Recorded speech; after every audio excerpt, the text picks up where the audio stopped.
Hi there guys and welcome to the latest episode of the Cryptoverse. I'm your host Chris Coney and the Cryptoverse is your regular dose of news and commentary on Bitcoin, cryptocurrencies and blockchains. I'm also the founder of cryptoversity.com, the online school where you set the price to learn about Bitcoin, cryptocurrencies and blockchains. Find out more at cryptoversity.com. And also just launched a brand new course, Getting Paid to Search the Web, or rather how to get paid to search the web, which you can find in the courses section. Moving on to CoinMarketCap for the day, let's see what's going on. The biggest news over the weekend was that we did the Bitcoin halving, where the block reward for a miner solving a Bitcoin block got cut in half from 25 Bitcoins to 12.5 Bitcoins. There was also speculation about what might happen, even though there's been like 2 halvings before. And so far, seems absolutely fine, right? There was a few parties. We'll look at the price chart in a minute. Not that much happened. And I'm looking today, the 24-hour volume on Bitcoin on CoinMarketCap is $101 million. And the price has only shifted up 0.3%. So pretty good. Excuse me. See what else is going on here. Oh yeah, Steam has been rocketing up. So Steam is now the 7th most capitalized coin. And it's had another, I would call it, reasonably rapid rise into the top 10. And that was mainly due to the fact that the news broke that the Steam network had actually paid out to its content creators and curators. Maybe people didn't believe it, maybe people didn't hear about it until then, but once there was proof that the Steam network did in fact pay out exactly as it specified on the 4th of July, then of course people got a whiff of being able to get paid to basically blog. And yeah, I guess that's why lots more people have come to the platform. So very, very promising platform. I believe in the guys behind it. You know, Dan Larimer, one of my favorites, and Ned Scott, real nice guy, real clever guy. I believe in both of them, and therefore I believe in the project because of that. All right, let's see what else is going on here. Lisk is up 19%, and anything else? You know, with the success of what do you call it, Steam, I'm going to keeping a really close eye on Scenario, because if Steam and the steamit.com website is a Reddit style social network that pays people to find content and create content, then my understanding of Scenario is that Scenario is going to be the same model, except it's going to replace Facebook. So Steamit kind of replaces Reddit in the crypto world with incentives to use it based on the fact you get paid to use it. And then Scenario will replace Facebook with the same philosophy that you'll earn AMP credits as you interact and as you build reputation in the network and so on. So Scenario's in pre-launch. I'm really looking forward to that launching. It's privacy centric. The whole network is encrypted and it's decentralized and blah blah blah. But you get the idea. All right, going on to the price chart. Let's see what's happened today. Not a lot. You know, the weekend had relatively calm movement in the markets. I've drawn another trend line here, support line, which is I think it's $640. Yeah, and that seems to be holding pretty well. And it's actually the prices for the last few days has sort of been stuck in between my 657 price and the 640 price. So the Bitcoin halving may not have affected anything immediately, but which is good. We don't want any cataclysms all of a sudden. But the fact of the matter is the economic model of mining has changed, and that will have a gradual impact, I imagine. The biggest concern, though, was that if there was a sudden exodus of miners who stopped mining after the halving, like really quickly, then the hash power would drop far too rapidly, and then the difficulty for the remaining miners would be too high. And that would mean ultimately that they wouldn't be able to solve a block in 10 minutes. And even though the difficulty adjusts, it takes several blocks before the difficulty adjusts. So that could create kind of a stalemate situation where it could freeze up the Bitcoin network. But anyway, don't worry about that. That's technical stuff. Right, onto the news courtesy of Bitcoin.com. We have in the featured articles section, the halving has not affected the Bitcoin price or hash rate for now. Well, maybe we'll read that one. The UK government is trialling the blockchain for welfare and pensions. And then Bitcoin grows in Colombia with 300 new coinapult BTMs. What's BTM? Well, ATM is automated teller machine. BTM would be Bitcoin teller machine, I assume. A Bitcoin ATM, most people call them, don't they? Uber is thriving in Argentina once again thanks to Bitcoin. Oh, we like that idea. The Bitcoin halving is upon us. Excitement at all-time highs. Well, that's now out of date because we've done the halving. The US government announces blockchain healthcare contest. That's what we were talking about. With we need some serious transparency in the health market because there's so much manipulation of scientific research data. Fraud is just rife in the healthcare industry. So that would be good. Cryptoverse Big Van allegedly speaks to press. North Carolina shrugs as lawmakers define Bitcoin. Blockchain investment off to a slow start in 2016. Bitfury announces Flare routing solution for the Lightning Network. South Africa Bank. Blockchain could snatch 40% of banking revenue. Probably could. As the halving approaches, let the parties begin. Yeah, whatever.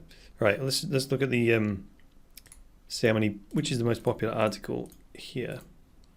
So the halving article is 2,000 reads so far. Oh, the UK government one, 2,400, and the Colombia one, 1,800. And then we'll just do one for the main news to see if this one's any more popular. The one about Uber. Oh, the Uber one wins with nearly 3,700 reads. Well, supply and demand, the free market wins. I really wanted to read the one about the Bitcoin halving because it's topical. However, this is the most popular one. Granted, it's a day older, which means it have chance to get more traffic, but let's see. So the headline is Uber thriving in Argentina once again thanks to Bitcoin. In Argentina, Bitcoin is a popular phenomenon, and on July the 3rd, the cryptocurrency saved the country's Uber service thanks to a collaboration with Xapo. That's Xapo with a Z. Xapo with a Z, with an X. X-A-P-O, beg your pardon. So Xapo steps in to help Argentina citizens use Uber. The Argentine government has had issues and ongoing arguments with Uber for quite some time. This comes to light as many jurisdictions around the world have given the company problems. This is Uber, has been given problems around the world.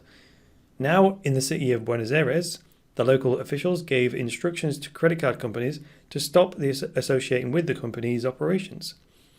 The courts say Uber does not meet the legal standards to provide the Argentine public with transportation services.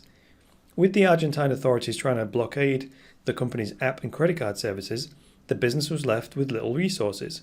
That was until Xapo stepped in and offered a Bitcoin alternative, which seemed to quell the storm. Xapo, created by Wences Caceres and Federico Moroni, is a Bitcoin wallet and debit card provider for everyday cryptocurrency needs.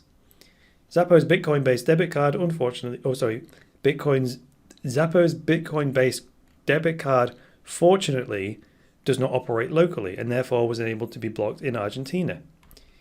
Ani Rutio, heads Xapo's debit card sector, told the press during the Argentine Uber fiasco, quote, "A normal Argentinian person cannot go and suddenly open a bank account in Gibraltar. All they have to do is set up their Xapo and receive it at home, and it's ready to use. This is a very specific situation with a very specific problem and a very specific solution." Close quote. That's very true, isn't it? So this is very much the problem of trying to localize banking systems. It creates the opportunity for oppression and authoritarianism, as we've just seen in the case of the Argentine government dictating what the free market should and shouldn't be allowed to do, which is utter rubbish, because the people get to say, the government don't get to say. If it's on a matter of humanitarian human rights or some kind of moral or ethical issue like people being violent or whatever, fine, the government can step in and protect the people and so forth. But governing it should be contained to a very small area, in my opinion. Okay, so moving on with the article. Bitcoin, being a decentralized, non-government issued digital currency, allows users to hold accounts with Xapo the Xapo service easily and is free from most restrictions. The cryptocurrency works behind the scenes with Xapo, allowing Uber to transact with Bitcoin on the Visa network. Xapo claims, since their actions in Argentina, they've been inundated with requests for debit cards. Their story even making the local news headlines. So this is how they've done it. Uber doesn't directly support Bitcoin, I don't think, through the app, but Xapo's got a Bitcoin debit card integration system, so people can use Bitcoin to buy their debit cards and things like that, right? And then use those debit cards in the Uber app. So the government seems to be working closely with the local taxi industry, who have been the ones most troubled by the Uber platform. After pushing Uber by the wayside, the Transport Department of Buenos Aires decided to unveil the BA taxi application, which has government approval. However, local reports have said that since the Xapo alliance started, Uber services have been continued and are still processing roughly 18,000 rides per week in Buenos Aires and in the Buenos Aires region. Bitcoin has become renowned as a tool for circumventing government sanctions all over the world, and this case with the Uber in Argentina is no different. It's only a matter of time until more citizens of the globe realize how beneficial cryptocurrency can be. Companies like Xapo have stepped up to the plate and enabled a non-Bitcoin-based credit card solution they've enabled a Bitcoin-based credit card solution for the issue in the Latin America region.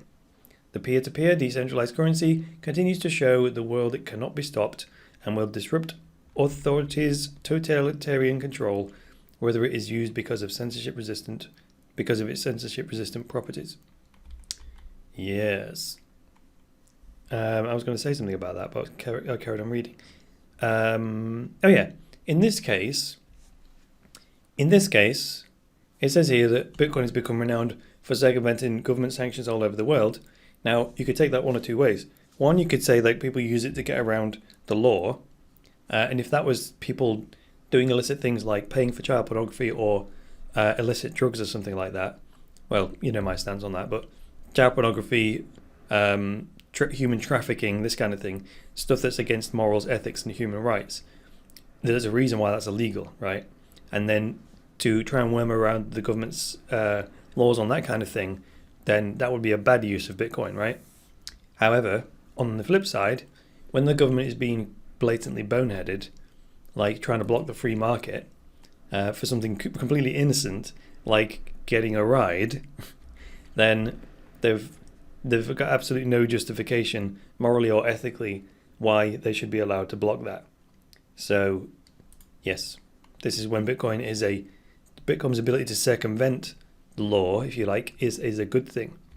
But of course, you pick up one end of the stick and you pick up the other. So Bitcoin being allowed to circumvent the government in this case and allow Uber to continue trading, that's the very same feature that allows people to use Bitcoin for child pornography and all the other stuff. So, that's why I say when you pick up one end of the stick, you pick up the other.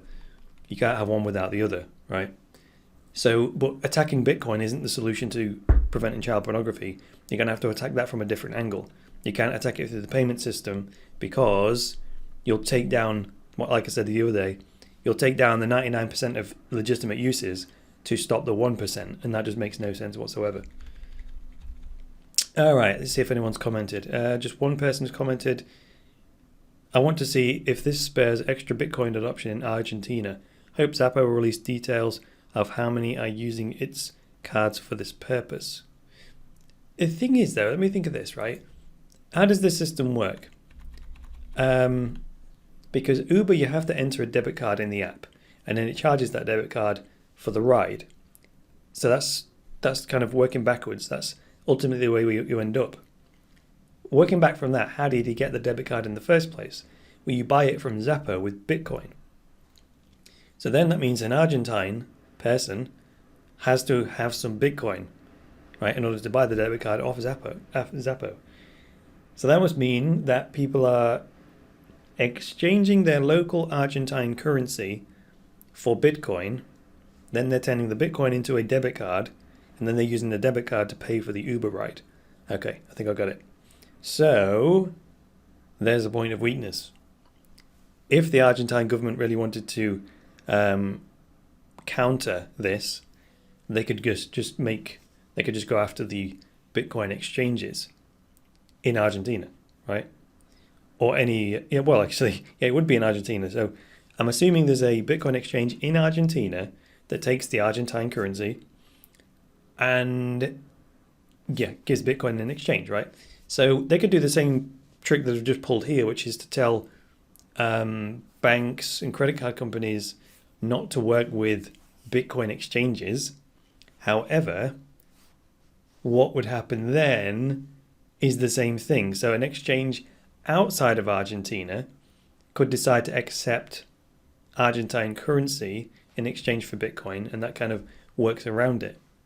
The trouble with that is that you would need, if I was a Bitcoin exchange in the United Kingdom and I wanted to help the Argentines by working around a ban on Bitcoin exchanges, then I would have to be able to receive and store Argentine currency. And that probably means I need an Argentine bank account. That's a bit of a problem. So, because if the Argentine banks found out that me as a foreign company had opened my bank account in order to do something oriented and related to Bitcoin, maybe they wouldn't like that, and then maybe they'll shut it down. Yes, that's a bit of a problem, isn't it? So, yeah. It's one of those problems where the Bitcoin and the fiat world kind of meet, and that is the crossover where all the problems are. And that's why, like, ultimately we need to leave the fiat world completely. So the only reason that we need an exchange is because we are being paid salaries and making sales for our businesses and providing services and receiving payment in fiat currency. If the whole of Argentina, just hypothetically speaking, if the whole of Argentina switched over to a Bitcoin economy, and then all of the companies were paying the Argentines their salaries in Bitcoin, problem solved, right?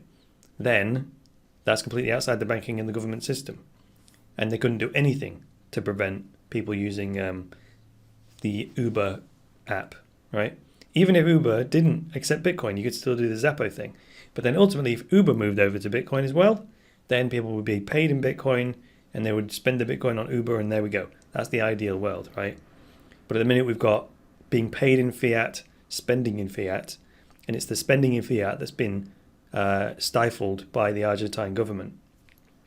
So now we've got being paid in fiat, spending in Bitcoin. That's the one transition over to the model I was just saying, where ultimately we get paid in Bitcoin and spend in Bitcoin, and there we go. Or paid in crypto, spent in crypto. It doesn't have to be Bitcoin, but you know what I mean. So yes, very interesting, isn't it? And that's happening more and more. I think there is a payroll system where you can pay people in Bitcoin, or there's bitgold.com. They have a payroll system where you can pay your employees with gold, which is pretty interesting. I like that idea. Even bitgold.com, they offer their own employees an opportunity to be paid in gold. So it's a bit confusing because there's a Bitgold crypto token on the BitShares network, and this is bitgold.com, but it's not a crypto. It does have sort of a private blockchain behind the scenes if you want to look into it. But Bitgold is primarily a physical gold vaulting company, and you buy it with fiat, right? I think you can buy it with Bitcoin, but you can't sell your gold for Bitcoin, which is a little bit annoying. Yeah, so check that out if you want to know about that. But that again is a step outside of the fiat world, because then we'll be transacting in fiat backed by gold essentially, because it's not actually fiat. Let me just log into my account here. Maybe I can show you what I'm talking about. So while inside my account it might say you have 50 British pounds worth of gold, it's not really 50 pounds. It's more like 2 grams of gold. And then again, if we started pricing things in grams of gold, then we could move over to the Bitgold platform completely, or a gold platform completely. I don't think it's going to let me log in because of I've got my VPN turned on. So anyway. All right, that's going to do it for this episode of the Cryptoverse with me, Chris Coney. If you want to subscribe to the Cryptoverse, you can go on to cryptoversity.com/podcast, scroll down to the bottom and then subscribe on iTunes or Stitcher or the Google Play Store. There's one thing I need to do on that page, which is to add the YouTube logo, because you can subscribe on YouTube. That seems to be becoming the most popular way to consume the Cryptoverse, according to the statistics. Also on that page, you can donate to the Cryptoverse with Bitcoin to the address that I've got on there, or the QR code. I'd appreciate it if you would. And remember to check out the main cryptoversity.com website, which is the online school where you set the price to learn about Bitcoin, cryptocurrencies, and blockchains. And remember, we've just launched a brand new course. If you hop over to the courses page, you'll be able to check out the brand new course, which is called How to Get Paid to Search the Web. The recommended guideline price on that is $19. However, yesterday, someone from Ghana logged onto the site and decided to pay $5 because that's how much he could afford. And that's absolutely fine. So check that out. Hope you enjoy the course. So until the next time, guys, it's me, Chris Coney, saying bye for now.